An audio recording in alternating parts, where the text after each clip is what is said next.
Well, hello all. Game Methuselah, better known as Jim Murphy. My writing partner, Steve Key, has been chastising me for not doing more videos. So I promised him we would do so and get some more videos done.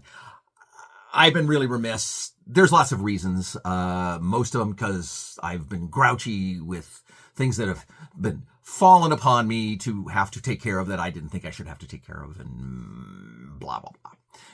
And I always think that when you're a senior citizen and you're doing all these great things for people, the city should not come back and pick on you because your house is 100 years old and needs to have repair work. And more importantly, you shouldn't have to throw your homeless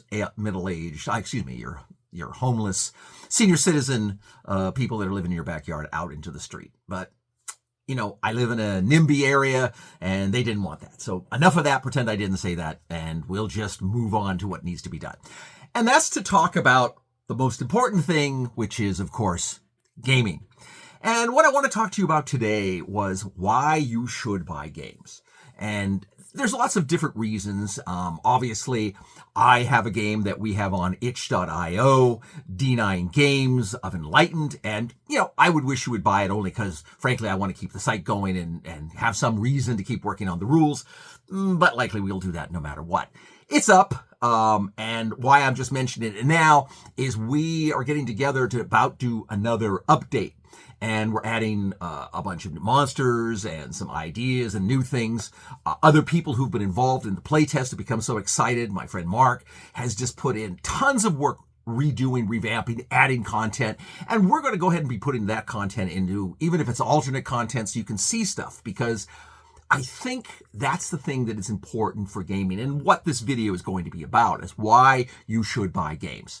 The nice thing about Itch, what we like, is because it's a PDF, but every time we update it and we'll put it in, you'll get a notification if you have it saying, hey, new PDF upgrade, come get the new rules. And you'll see more stuff, and we'll likely be doing this as long as I'm above room temperature. The nice thing about buying games, because a lot of people have looked in my little collection of games back here and said, wow, you have a lot of games, which is a laugh.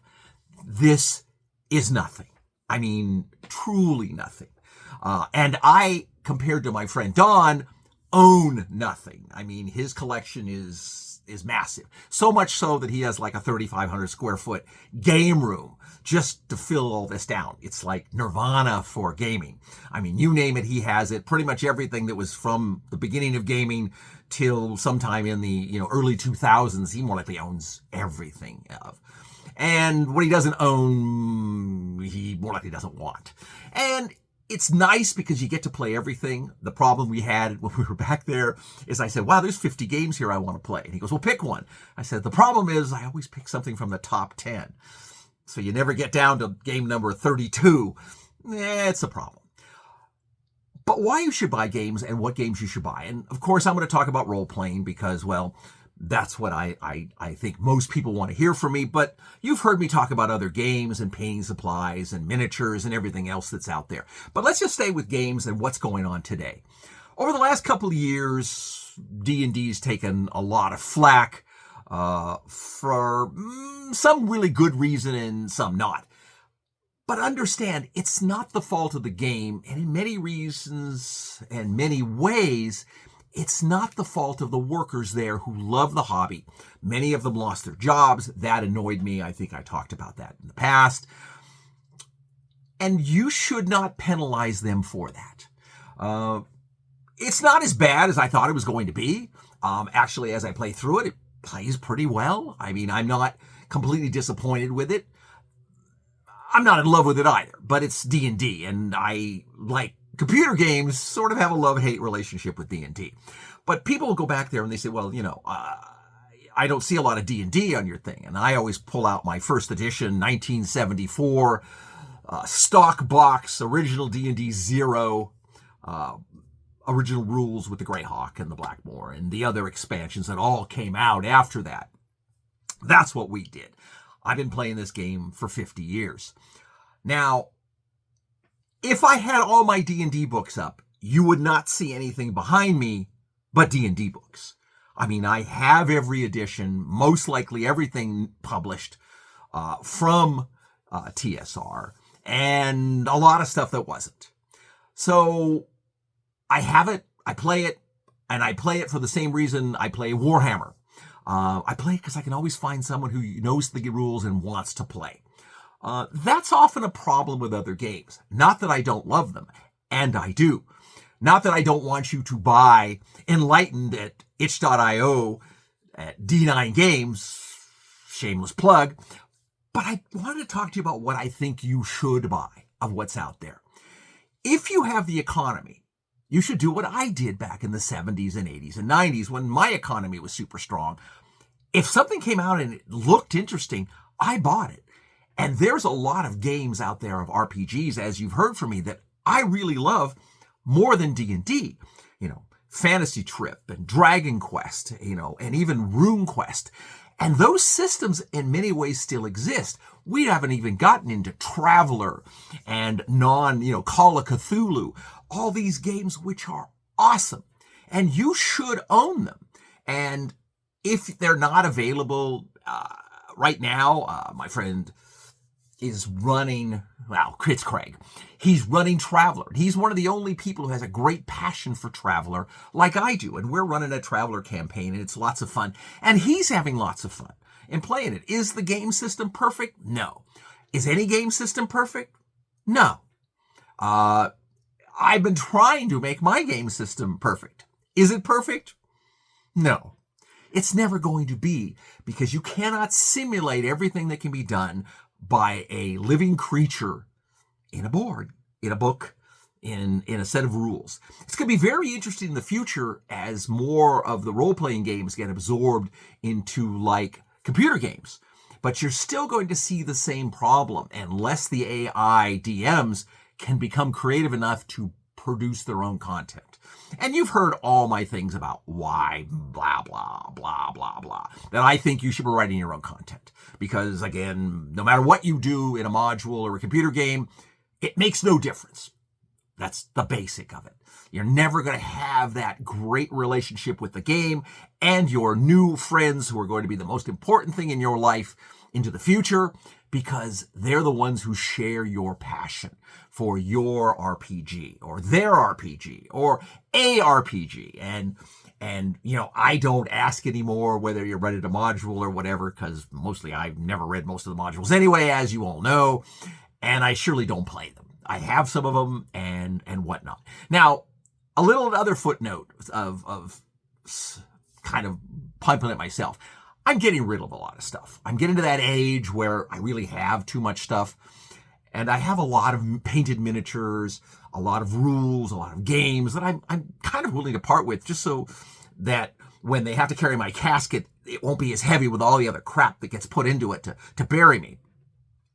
So if you don't know, I'm on eBay. And I've been on eBay since 99. If you go on, it's Rantang, Rantang. That was my old wizard character you've more likely heard about if you've watched my videos. And I'm going to start putting stuff up. And more likely in the next week and a half or so. And you'll start to see more things. Painted miniatures will be more likely something very likely. Things I'm not going to use. But suddenly a thought had occurred to me. I still have tons of unpainted miniatures. And if there's people out there who want stuff, tell me. Say, hey, I would love to see you put up a painted miniature of this or that or something else. Not something weird. Or even if it is weird, you don't know, I might have it. And maybe if I can do that, I'll do it. I've got, Warhammer stuff that I'm not going to play. I've got Warhammer Epic stuff that I know worth money that I'm not going to play. But if that's your thing, let me know. I would love to get some of my stuff in the hands of people who follow me and know who I am and would like to have some of my painted figures, because of course, the great thing about being an artist is once you croak, then your stuff becomes worth a lot more money because people want it. Because of course you're going to be like a famous Rembrandt.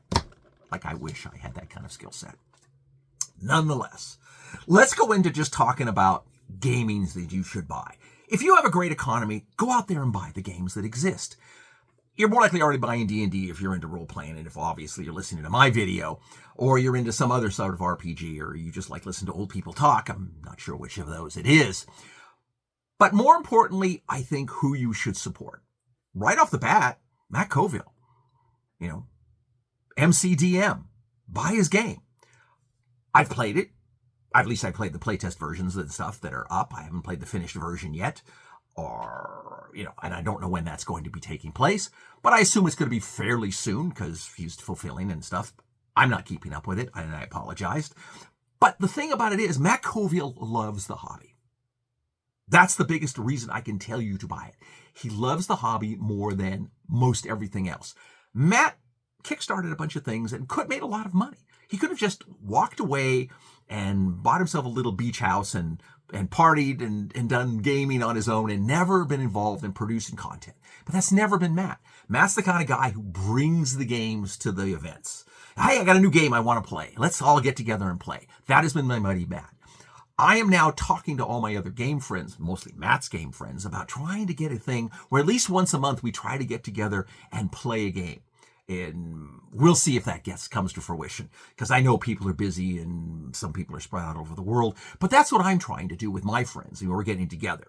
If any of you are going to be back at Historicon in the summer here, I'm going to be back there gaming like I was at Winter Wars just in the couple months past, having a fun playing different games. And that's the great thing, because gaming is the great hobby, as you've heard me whine about constantly, that really makes things go.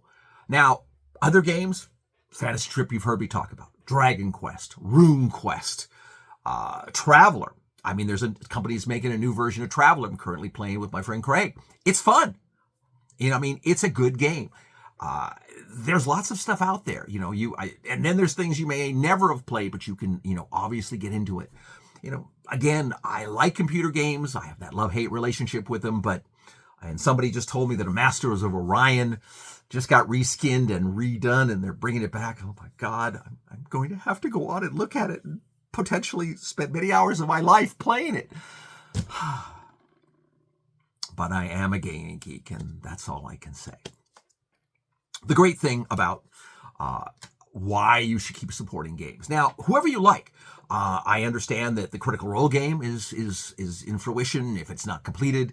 And those guys I know because they obviously had dealt with Matt, and they were wanting to doing their D&D games so that they would get more chances to have actual roles in entertainment, which is what their whole profession is. And they've done that. And I think the stuff they do is great. And I think their games are great. So, if you have the economy, support as many things as you can. And I did.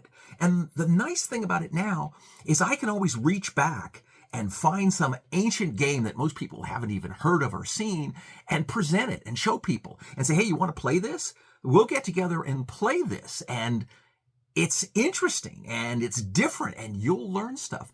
Plus, the other thing is that I know that the more games you play, the more your brain will be wired like mine to find that I don't want to do just what keeps me in a box. I want to spread out and make my games more available and more exciting for my players, and the newer things that you can do with that, the better. On our Kickstart now, on itch.io, I'm not saying Kickstart. We might do a Kickstart book if we start getting to numbers that looks like it will kick, because our original Kickstarter didn't. It kind of got close, but it didn't do it. So, once a failure, not wanting to become twice a failure. So we'll wait and see. But if we get enough people playing Enlightened, we'll put it out there. But in the new upgrade we're going to put in one of the Teeth of the Dragon and explain to you how to make it and how to bring it forward. Because I think when you have epic weapons like this, you just don't hand them to somebody with 27 abilities on it. This is something that is sentient and it understands what its role in the world is. And you get it, and it's like, yeah, I don't know who you are, and maybe I'll help you, and you can hold me until I get bored, and then like Sting, or the One Ring, I'll fall off your finger and wander away, and someone else will get me, and hopefully they'll be better than you. That's how the game with the Teeth of the Dragon go. They're both super powerful, epic relic weapons, but more importantly too, they have an interact, since they're singing swords, that each one of them, if you have together with another one, provides additional powers. But those won't be unleashed initially, because the way we do our rules, that you get it, and it gives you what it basically does. The magic sword has some abilities. It'll be really cool. It has a name. You know what it is. You know it's epic. But now it's up to you to learn. So if you get an enlightenment while using the sword, on an off season, you can get that to improve one of the abilities in the thing, and it'll do it itself. You won't have that choice. The sword will sort of deal it out as it believes you are worthy of it. And that's a nice way for you to think about your relics and your epic things. If you're going to give it out to somebody, just don't say, oh, here's your Vorpal sword with intelligence and ego. This is the way original D&D was. You get this super sword, and suddenly this sword was way cooler than your character. And, that's not what it is. You want it to be something that as you grow, it becomes more epic, as your character becomes more epic, and the monsters become more epic, and that's what you want to do. And that can be done, again, like I said, even if you're playing modules, put it in the modules. Put the monsters in the modules. Add to the modules. Matt was fabulous at reskinning stuff that was there and making it his own. And, so many things of his when he ran it, I didn't know it was a module. Now sometimes, other guys have learned how to fake me out because they know I haven't read any of them, so they can play them and just, I don't know whether it's original or reskinned or whatever, because, mostly I play, as you know, because I love being with my friends and I love playing. And normally I'll just go along and be a good sport and not try to rock the boat too terribly. I still might min-max my characters a little bit, but yeah, you know how that goes. Once a min-maxer, always a min-maxer. But other things, let me put my glasses on really quick, just because I'm getting old and my memory's going and everything else. I think I even said all that. The only other thing you might consider is Games Workshop. Their fantasy world is actually pretty good. And they have a lot of stuff. I, again, have problems with the ridiculous costs of a lot of their products, with the fact that they'll produce a game and they'll bring it out there and then they'll dump it. And then maybe they'll bring it back and then they'll redo it. They want you to buy it again. And then maybe I dump it. I mean, I still want Man of War to go. I was a Man of War fan and and people say, oh, it's coming back. And, I was an Epic 40K fan, and that's the one I think can go for some money, because I've got some very vintage, old, rare painted figures and some stuff you can't even get now, and they've brought Epic back. Ooh, that's a door for me. So I think you'll see those flopping up soon on eBay, and I expect to get a reasonably nice payday off of those things. Great. Helps me pay the bills. I'm retired on a fixed income and the city's picking on me. So, oops, that's just the way it goes, and I still want to help fund my, pay for my homeless guy to come out and do gardening, or help do some work around the house, or do whatever I can do to make sure he has enough food and everything else, because I don't like the idea that I had to put them in the street. In fact, I'm kind of heartbroken by it. And it's funny because obviously I didn't really want them, but my wife said they're going to die if we don't. And COVID was horrible, so we did. And yay for us. But the fact that I was sort of beaten up by the city until I, essentially did that. And I didn't think it was actually that until I found out that really a couple of attorneys I talked to said, oh yeah, they're going to keep coming because the city is not responding to some badness that you did. They're responding because somebody complained. And I live at a NIMBY area. And I guess a lot of people thought that they did not look like they should be living in this neighborhood. I don't know why. It's a nice old neighborhood, but, it's a nice place. And they were not bad people. And I'm sorry, I'm getting off the track. Let me get back into the real stuff, which is the gaming. If you have friends and you love to game, buy games. Buy different games. Go out and buy Traveler. And play Traveler. Go buy Call of Cthulhu. Oh, it's really awesome. Call of Cthulhu is great, because the great thing about Call of Cthulhu is if you ever actually run into one of the big monsters, well, you might as well write up new characters because you're going to die. So there's that great dark fear in that game. And the color is really great. And some games you're going to love. I loved RuneQuest. My players hated it because they hated to be dedicated to the gods. Okay.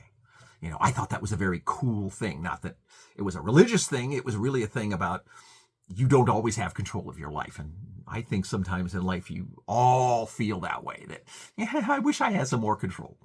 But you don't. But in your games you do. So get out there if you've got the economy and buy games. And buy games from people who are selling them online, because you see a lot of cool stuff there. Go online, see what people are talking about. There's a lot of neat stuff out there. A lot of it is rehashed D&D, or a lot of it is reskin something or else, or they're trying to sell you, some module or something they're doing. That's all good. Get out there and do it. If it's bad, give it away. I mean, I've got lots of stuff I'm going to sell on eBay, or just throw it in a closet and then 40 years later sell it on eBay because it's now a classic and you've never even opened it, and people will pay you, 3 times what you paid for it back in the day, which is about equal to what it's worth with inflation. But it still provides an opportunity for you to be a conduit to the game and of the games to other players in the future. And that's all this is about. I mean, I didn't even have an online presence till Matt Coviel interviewed me on his channel. And all of a sudden, people wanted to talk to me. I don't know why anybody want to talk to me. I mean, geez, I'm an old gamer. Who cares what I did? But a lot of people like the connection to the history, and that's what's fun. And I love it more now because of that. I mean, that's why I'm in the hobby more now, doing things, and why I wrote this rule with my buddy Steve. I mean, if people want to hear stuff, let's start to look at what I think the world should be. Doesn't mean it's right, doesn't mean you're going to like it, doesn't mean anything else other than it's a different point of view. And then you take it and you steal the best of each thing and you put it all together and you come up with something else. And, that's what it's going to be. So, you get Matt's rules, you look at it, you say, hey, I love that, but I want to add these 3 things from Jim's rules, and I want to add that from Critical Role, and I want to add that from, D&D and Rune, and you just put it all together, and now it's your game. I mean, there's like 4 or 5 editions of the original D&D first edition, depending on which one you buy, the red book, the yellow book, the blue book, the original book, the brown book, all that stuff. And that's good for the hobby. And it's good for the players to expand their mind. I hear a lot of people say, I only play D&D. Okay, great. What edition? Well, whatever edition's current. Okay, so you've never played 4. As Matt and I sort of feel was more likely the best edition of D&D. Don't tell anyone. Or 3.5, or 3, or 2nd, or 1st, or D&D 0. Don't know. Still, I'm actually finding myself playing a lot more D&D 0 now than anything else, which is really strange. But a lot of old guys I play with love the old original stuff because it is. And then I love to bring the old 1970s figures along and play the figures that were also from early 1970s. And that's kind of cool for me. That's just me. But more of this to do. More of this is going to be talking about. We're going to sit down and get a lot of this stuff done. So in the next few weeks, those of you who have Enlightened will be seeing the updates. If you don't have Enlightenment, come throw this $10 to me. I'm not on Patreon anymore because I don't know what, Patreon blew up or did something. I don't know, whatever. All of a sudden they locked up my account and said I had to redo some stuff. And I just finally said, you guys aren't worth the pain in the butt anymore. And that's because I'm not tech and I'm really stupid. I really need to find some 16-year-old guy who's really excellent in tech who would work with us, who can help. Everyone keeps saying they're doing it, but they're too old. They're like 19 or 20 or 25 and they don't seem to be able to keep up. It's that guy, that range of people coming in who are coming up from the bottom and they're learning it and they know it better than everybody else. More likely a 10-year-old. I think my computer skills are something like a 4-year-old. I think most 4-year-olds are better than me, but whatever. Just want to come up and talk a video so you guys won't, feel I forgot you or don't care, because I do. Get out there and game and play. Whatever that game is, board games, miniature games, collectible card games, it doesn't make any difference. Get out there and, most importantly, make friends in the hobby. The hobby needs you to get out there and be vibrant in the hobby. And go out there, and if you've got, like, say, a big economy, buy everybody. If you don't have a big economy, look around and find out what people like the most, and then buy the ones for the ones who are supporting the hobby. You need to do that. Or some of these things will go away, and you'll say, gee, I wish I was involved in that. I wish I had that copy of that rules. I do. I mean, many things that I found many years after they had died because they didn't have enough following, was the way it goes. I mean, fantasy trip's cool, but, Steve Jackson had to go to, to change the thing and become different, just all different.